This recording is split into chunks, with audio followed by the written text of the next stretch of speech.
Now getting into the Andersons Inc., ticker symbol ANDE, industry in agricultural, plants, renewables. Its headquarters in Maumee, Ohio. The dividend yield is a little low right now, but that's because it's been trending up, and we've been in it since 37 anyway. It's at 1.45%. The PE ratio is still at a nice point at 24 times its earnings, which I like.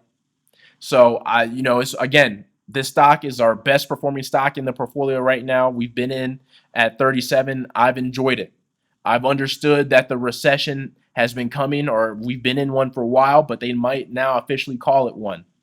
And so hopefully this one stays stable or keeps trending up.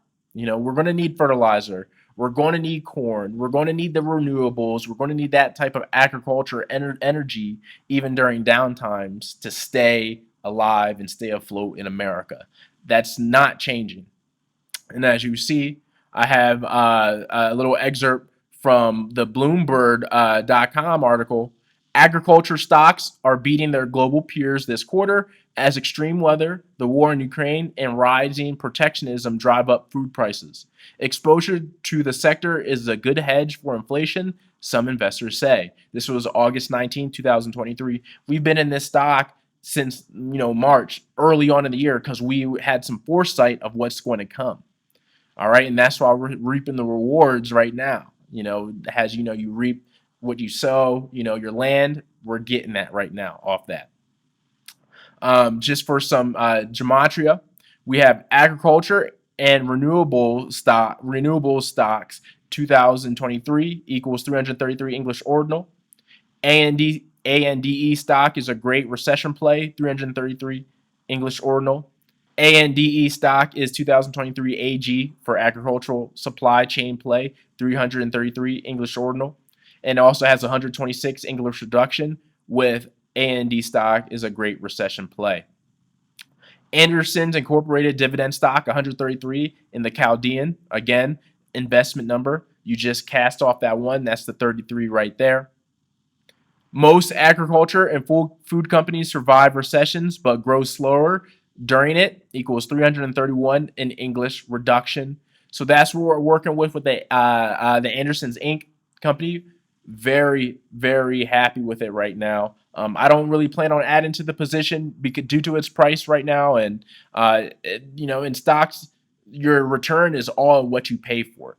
So it's been trending higher for a while. So I'm just going to stay on what I have. If it goes lower in price and it makes sense, I might add. But right now, I'm cool with what I got. 3 shares, collecting a little bit of a divvy. You got to stay diversified. So that's all right.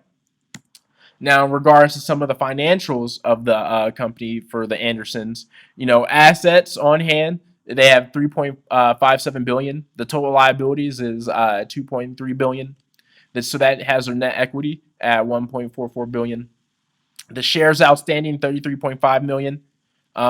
So I have the net equity fair value at $42.98. So it's almost $10 above its fair value. But at that time when we were buying in March, it was below their fair value. So that's why we jumped in.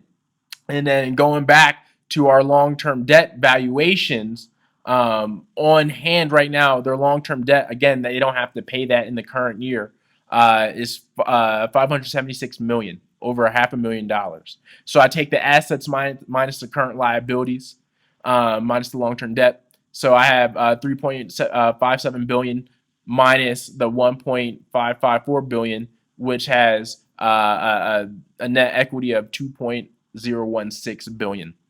And so when I use the fair value minus the CLTLD, like we talked about earlier, their fair value is about $60.17. So there's still some meat on the bone to keep growing. And so I would love for it to hit $60. It might do it, because especially when people start rotating into safer plays, as they officially call the recession, which I do believe that's going to happen very soon.